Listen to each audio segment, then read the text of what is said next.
In today's podcast, I sit down with Carrie Bond, the president of the Franklin team out of Houston, Texas.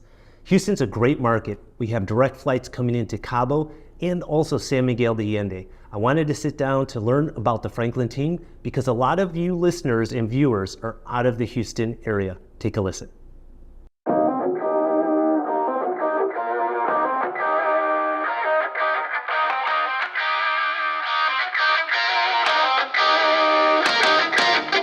All right, Carrie, welcome to the podcast. How are you doing?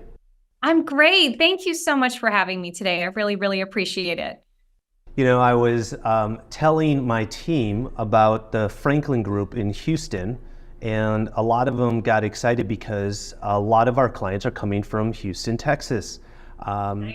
Why don't you tell everyone a little bit about the Franklin Group? Yeah, absolutely. So the Franklin team has been part of the greater Houston community for over 40 years, which is pretty crazy if you think about it. To have over 4 decades of experience in building a brand in our community. And so we were founded by Jimmy Franklin. He started it as a realtor in the 80s. And, he worked really hard. Being a realtor in the 80s doesn't sound quite as fun as it is today. Just sounds like it was a little more challenging, right? So he really built a lot of great relationships and a great reputation in the community. And about 10 years ago, he sold the company to his daughter and son. So Andrew Franklin and Sarah Savard are the 2 co-owners of the company. And the way things are today, I work in conjunction with them. I'm president of the team, and I help run our, day-to-day operations of the real estate team that we have. But it's just been such a great ride for me. I've been on the team for 7 years and in the industry since 2010. So it's been really cool, though, to see the changes we've made to the team, the growth that we've had over the last several years, too. It's just been a lot of fun. So for you yourself, before joining the Franklin team, were you in real estate, working for another real estate firm?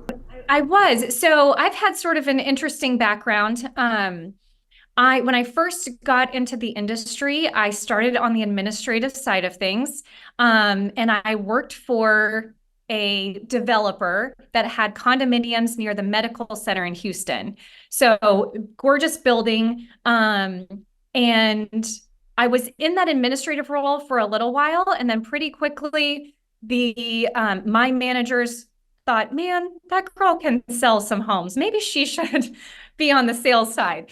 So I got my real estate license then, and I helped this project and really till we sold out. So there was just a few units left when I left that project. And then I worked for another brokerage for a little while. And then I ended up working for a large builder here in the US, David Weekley Homes. Their corporate office is here in Houston. They're a large private builder across the country. And but it's such an awesome company to work for. I really enjoyed it. I got to build build and sell, right? So I was helping sell these new construction homes in Houston. And really that's when I met the Franklin team. So the Franklin team has awesome relationships with builders and has been providing value to builders for years, for a few decades with some of these programs that we offer. And so that's how I first met them. And, really what happened was at that time, they were looking for someone to do sort of some business to business marketing, like Franklin team to builder marketing. And I had just had my daughter. And so the grind of working for a builder, working every weekend and those hours, I was looking for a change. And so that's when I came over and I did that for a while on our team. And then I transitioned into more of the operations side in 2020. So I've been helping kind of on that operations end of the business for the last 3 or so years. And you said you're the president, correct, of the Franklin team? And what comprises the Franklin team in terms of admin, offices, agents, the like? Ah, happy to give that background. So we now have a little over 40 agents on the team. When I joined the team, I think there were 6. So we've definitely grown, and we're continuing to do so. So if there's any agents watching that are in the Houston area, feel free to reach out to me. Yes. But we have, like I said, about 40 agents and then about 20 administrative staff, everything from an operations and leadership team to a sales manager, transaction support, marketing, runners to put out signs, all of that, an inside sales agent department. That's sort of what our team looks like. So it's been really cool because we've grown the administrative side a lot over the last few years too.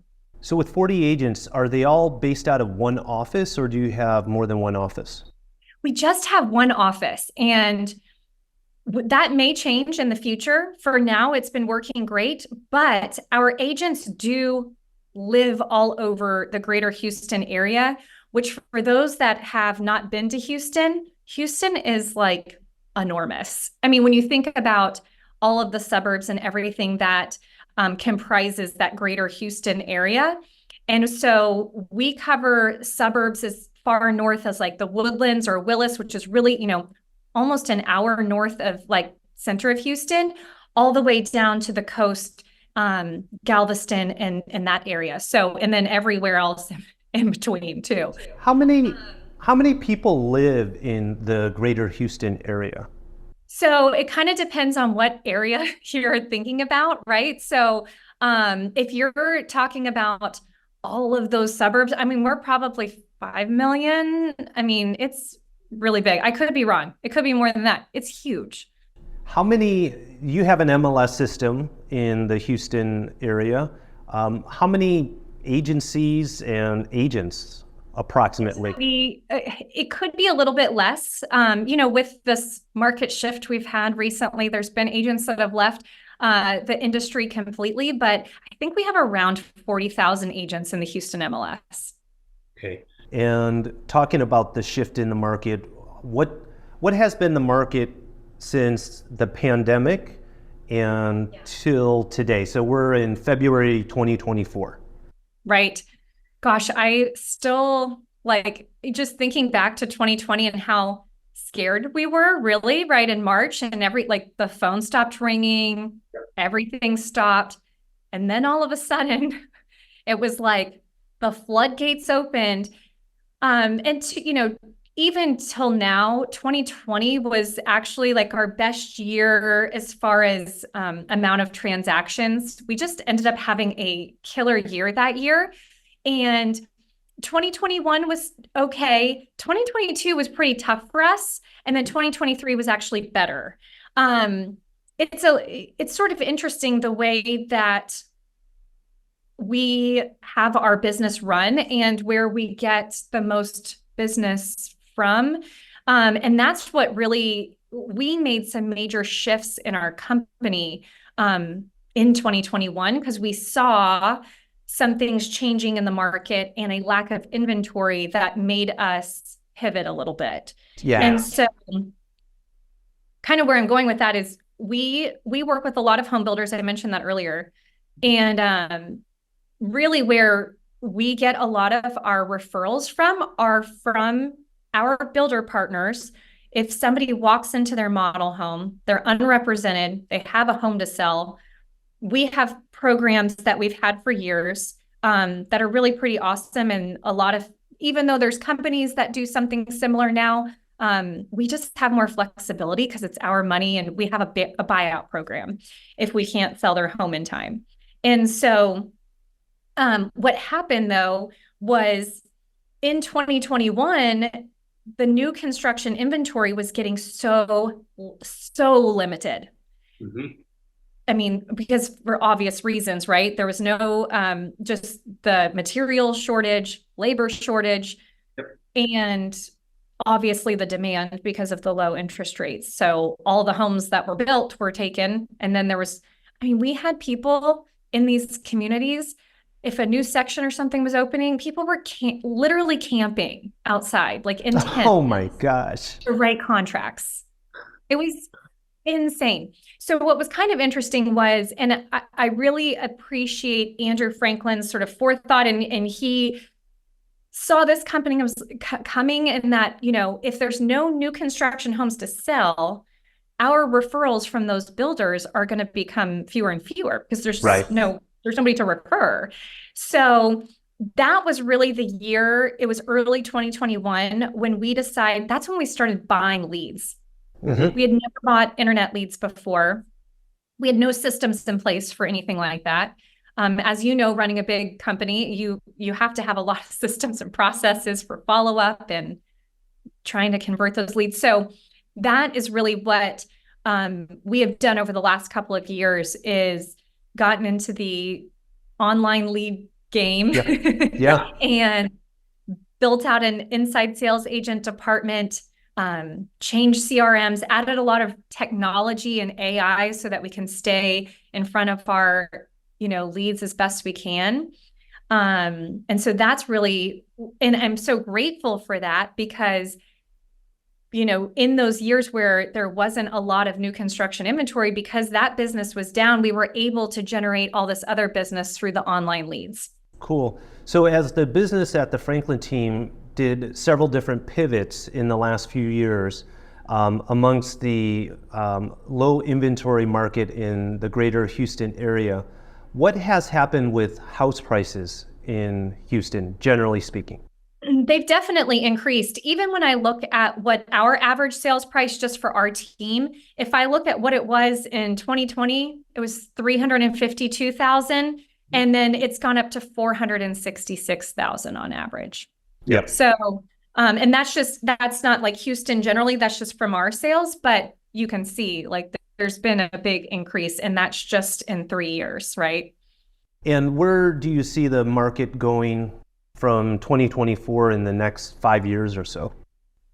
You know, I feel like for us, very grateful to be in the Houston market, because we are so diverse in our different economies here that we're not as impacted as some markets are that, you know, may be so focused on one industry, right? Like tech or oil and gas or medical. Like we have all of those things here. We have a large oil and gas industry in Houston. And another thing I love about Houston is just how diverse we are as a community. We have so many people that come to work here from all over the world.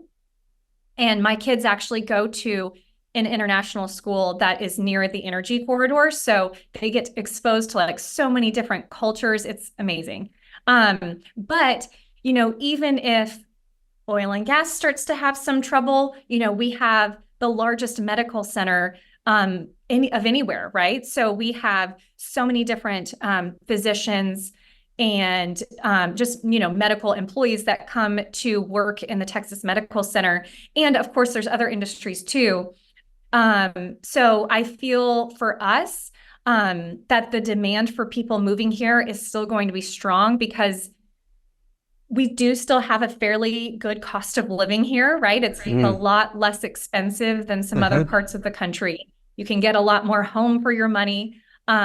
We don't have the gorgeous beaches of Cabo or anything like that, but we do have some really, really good food here. And great food. Some really you guys have a lot of connecting flights, and that's what brought us together, because our presence in Cabo and San Miguel de Allende, they're direct flights daily from Houston, Texas to both those locations. Absolutely. And both of those destinations are huge places for people to travel and, you know, potentially own second homes in both of those locations, just because of the ease of access from Houston. Like that's what's pretty cool too, is you can get anywhere in the world pretty easily from Houston. Yeah, and it's funny because I've been here now on my 20th year in Cabo San Lucas, and when we would get clients from Houston and they would ask us about the summers, a lot of our people, like from where I'm from in Chicago, it'll be kind of hot in Cabo during the summer months and more humid. But our clients from Houston are like, that's nothing. That's nothing. That's amazing. Yeah. I love our Houston weather because it never gets as cold as places like Chicago, but you definitely have to get used to the heat here. It's a little different. Talk to me about the Woodlands, because a number of our clients are coming from the Woodlands. That's a higher end neighborhood zip code? Yes. And just a beautiful area of north of Houston. Just what I love so much about it is, the Woodlands, you can hear it in the name, right? There's just so many trees. It's so beautiful there. The schools there are incredible, and just the amenities overall of the Woodlands are really awesome. So it's definitely one of those places in Houston that once people live there, they don't often leave. Mm-hmm. But, it's just a really gorgeous area. That developer did such a good job, and that developer is now developing other areas around Houston. But the Woodlands is an amazing place to be. If you were to estimate, how many houses are in that area? Oh, I don't know exactly off the top of my head. Would you say thousands, or is it in the, yeah? Oh, wow. Okay. Yeah. And because even Mexican nationals own properties in the Woodlands. And I think it's a great place for them to get if they have families, the U.S. education. And it's so close to Mexico that they can even conduct business in Mexico while living in the U.S. Yes. So, that's true. Well, Texas is, it used to be a part of Mexico. So it was a lot of Spanish-speaking people are in Texas, and that's what's always amazing, visiting the Dallases, the Houstons, the Austin, Texas, San Antonio, where a lot of our clients come from. If you go into the grocery store, you'll hear a lot. Actually, you'll hear a lot of different languages, which I think is really awesome. So I need to work on my Spanish, though. Personally, it's a little embarrassing how poor I am at it. Carrie, are you originally from the Houston area? I am born and raised. So I've, been here almost 40 years. And so for you, is that something that is common, that people are born and raised in Houston? I would say no, because of how many people move in and out of Houston and how many expats that we have here. I would say it's actually, I'm probably more rare than most. But I love this community. I did go to school. I went to Texas Tech University in a different part of Texas, which is a much smaller town. And I couldn't wait to get back to Houston. I was like, wow, I need the big city. Well, fantastic. Well, Carrie, I appreciate you taking a few minutes out of your busy Friday to talk about your business and introduce yourself and the Franklin team to our clients. And I look forward to collaborating more with you and the team. I need to get on a presentation with maybe one of your future sales meetings with your team. Yeah, absolutely. And then we can, because like you said, so many people from Houston are going to Cabo and back and forth. And so I think there's just a lot that we can share together. Carrie, thanks again. Oh, absolutely. Have a good rest of your day. You too. Bye-bye. Thanks for listening to this episode of the Nick Fong Podcast. Make sure you subscribe to the podcast and the YouTube channel at youtube.com/Ronaval Real Estate and follow Nick on Instagram at NickFong_Ronaval. Ready to find your Baja dream home? Check out the latest property listings at Ronaval.com or findmexicohouses.com. Hasta luego.